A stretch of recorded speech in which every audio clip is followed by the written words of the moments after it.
సర్కారులకు సవాల్గా గంజాయి మాఫియా.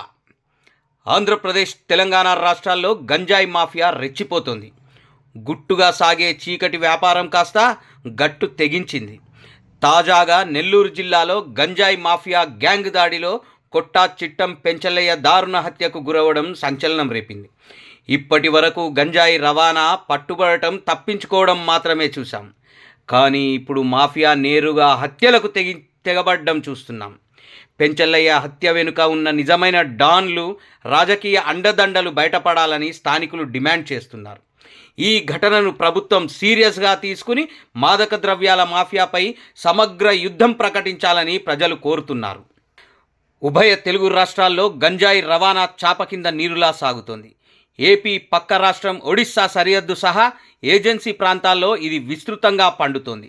ఒడిశా, అల్లూరి సీతారామరాజు జిల్లాల నుండి మారేడుమిల్లి, రంపచోడవరం మార్గాలుగా జగ్గంపేటకు, అక్కడి నుండి పలు జిల్లాలకు భారీ ఎత్తున రవాణా జరుగుతోంది. అల్లూరి సీతారామరాజు ఏజెన్సీలో 11,000 ఎకరాల్లో గంజాయి సాగు జరిగేది.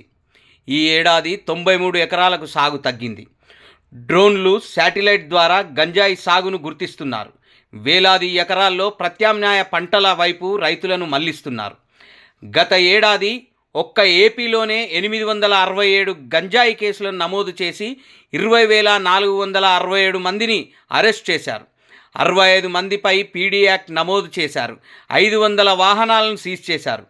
సంకల్పం పేరిట గంజాయికి వ్యతిరేకంగా ప్రచారం చేస్తున్నారు. ఇప్పటి వరకు 12 లక్షల మంది విద్యార్థులు, యువత, మహిళా సంఘాలకు అవగాహన కల్పించామని పోలీసులు వివరిస్తున్నారు. అయినప్పటికీ గత 100 రోజుల్లో 93 కేసులు నమోదు చేసి 6,782 కేజీల గంజాయిని పోలీసులు స్వాధీనం చేసుకున్నారు. 247 మందిని అరెస్ట్ చేశారు. ఎంత అదుపు చేసినా మళ్ళీ అదే నేరం చేస్తున్న వారి సంఖ్య నానాటికి పెరుగుతూనే ఉండటం ఆందోళనకరంగా ఉంది. తెలంగాణలో కూడా ఈగల్ టీం తరచుగా దాడులు చేస్తున్నా పట్టుబడేది మొత్తం రవాణాలో అతి తక్కువ శాతం మాత్రమే. మిగతావన్నీ గుట్టుచప్పుడు కాకుండా నగరాలు, పట్టణాలకు చేరుతున్నాయి. హైదరాబాద్లో గంజాయి డాన్ నీతూబాయ్ ఏడాదిగా పరారీలోనే ఉంది. అయినా గంజాయి స్మగ్లింగ్ మాత్రం ఆగడం లేదు. ప్రతినిత్యం ఏదో ఓ ప్రాంతం నుంచి గంజాయి పట్టుబడుతున్న సంఘటనలు వెలుగు చూస్తూనే ఉన్నాయి. యూత్ను, ముఖ్యంగా ఇంజనీరింగ్, డిగ్రీ కాలేజీల విద్యార్థులు లక్ష్యంగా గంజాయిని చిన్న పొట్లాలు, లిక్విడ్, చాక్లెట్ రూపంలో విక్రయిస్తున్నారు.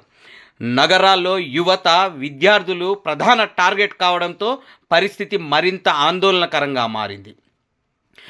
పోలీసులు నిఘా కట్టుదిట్టం చేసినా రవాణా ఆగట్లేదన్న విమర్శలు ఉన్నాయి. కొన్ని రాజకీయ నేతల అండదండలతో మాఫియా నిర్భయంగా వ్యవహరిస్తోందన్న ఆరోపణలు పెరుగుతున్నాయి. డ్రగ్స్కు వ్యతిరేకంగా పోరాడుతున్న పెంచలయ్యను కక్షపూరితంగా హత్య చేయడం దీనికి నిదర్శనం.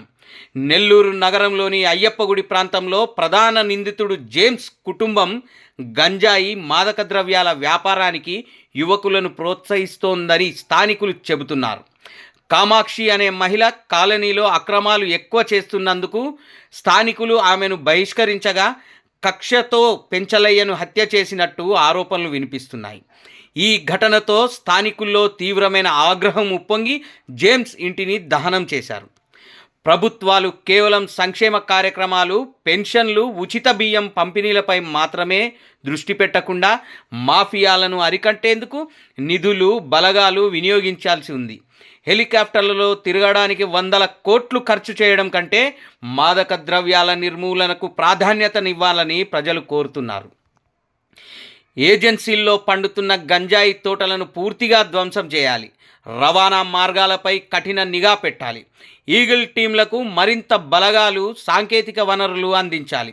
యువతను విషం చేస్తున్న మాదక ద్రవ్యాలను తక్షణమే అరికట్టకపోతే సమాజం దారి తప్పుతోందని నిపుణులు హెచ్చరిస్తున్నారు. డ్రగ్స్ రహిత ఆంధ్రప్రదేశ్, తెలంగాణ లక్ష్యంగా ప్రభుత్వాలు చిత్తశుద్ధితో పనిచేయాలి.